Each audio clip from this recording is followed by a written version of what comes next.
un consensus démocratique qui pourrait déterminer qui ou juste la spécialité nécessaire pour participer au processus qui réglerait le problème. Donc la démocratie n'est pas complètement mise de côté là-dedans. Mais Michael veut lancer une question. Vous avez mentionné auparavant que la démocratie dérogerait aux valeurs actuelles de la société, mais je vous pose la question, est-ce que c'est des valeurs comme la surconsommation puis l'argent qu'on peut régler les problèmes écologiques? Non, en effet. Puis je crois l'avoir dit dans le peu de temps que j'ai eu pour ma présentation. Je crois que ce qui menace l'environnement, justement, c'est l'individualisme. Il ne faut pas mélanger le pouvoir de l'argent et le capitalisme avec la démocratie. C'est deux choses différentes. Vous l'avez dit, Julien l'a dit, on parle de concept. Donc, évidemment qu'il faut contrer l'individualisme, mais la démocratie, c'est ça, c'est vivre ensemble, c'est prendre conscience de l'autre. C'est l'inverse de l'individualisme. C'est pour ça que c'est dans la démocratie qu'on va arriver à changer les mentalités. Puis à pas juste penser à nous-mêmes, puis à surconsommer, puis à être conscient de l'effet de nos actions individuelles sur les autres. Tu as parlé d'économie, tu as parlé qu'il n'y a rien qui nous empêche de ne pas agir dans l'immédiat. Je vais citer un philosophe utilitariste, Jeremy Bentham. Il a dit « Diverses contraintes apparaissent nécessaires à la réalisation d'un bien commun qui représente un certain compromis en regard de nos intérêts immédiats. » Les intérêts immédiats, c'est l'économie en tant que telle. L'économie est basée sur les fluctuations de marché, sur les profits. Donc, par définition, le bien commun passerait par un autre modèle. Dans ta citation, est-ce que le philosophe explique que ces mesures peuvent être implantées à tout prix? Parce que ici, le prix il est très élevé.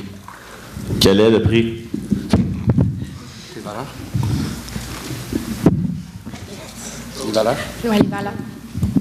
Les valeurs de la démocratie, la liberté de choisir, la liberté de travailler pour améliorer sa condition, le droit à la vie, tous les droits et libertés qui sont inclus en général dans les constitutions des pays démocratiques, qui sont issus de quelque chose, qui sont issus de principes qu'un humain ne peut pas avoir, il ne peut pas contrôler un autre humain. Tout le monde est libre, il faut arriver à s'entendre. Tu peux pas voler les gens, c'est comme de l'esclavagisme. Donc, Marc-Étienne, tu parlais de droit à la vie, tu parlais de valeurs de liberté, etc., mais dis-moi, si on continue à ce rythme-là, mon opinion, c'est que l'humanité va avoir piètre figure dans très peu de temps. À quoi bon ces valeurs-là s'ils ne pourront pas être appliquées par les futures générations qui n'existeront pas de toute façon? Pourquoi ne pas mettre de côté ces valeurs-là pour qu'ils puissent mieux, dans le fond, exister plus tard? Parce que comme c'est là, ce ne sera pas le cas. Merci. Bon, voici la question à mes chers amis et adversaires. Considérez le raisonnement qui suit. Premièrement, nos problèmes en environnement viennent de l'égoïsme des hommes. Deuxièmement, la démocratie est le règne de l'individu et de l'égoïsme. Troisièmement, donc, la démocratie est une des causes de nos problèmes environnementaux. Qu'avez-vous à penser de cela? Je crois vraiment pas que la démocratie soit le règne de l'individu. La démocratie, c'est le collectivisme. On vit ensemble, puis on s'occupe de l'autre, puis on le considère. On vote des lois, puis on accepte quand la majorité parle. C'est loin d'être l'individualisme. Ensuite?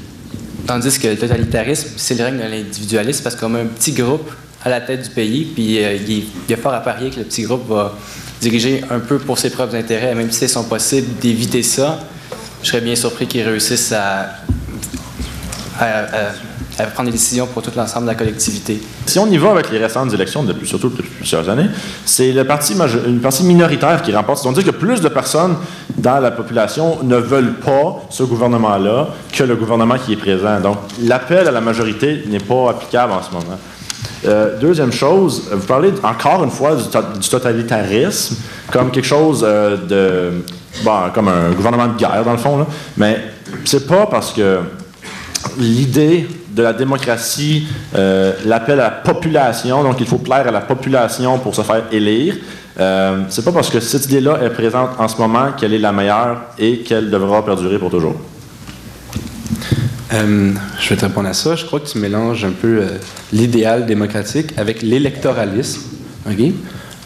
C'est clair que notre démocratie est inachevée. Vous faites la promotion d'un nouveau système, qui est antidémocratique.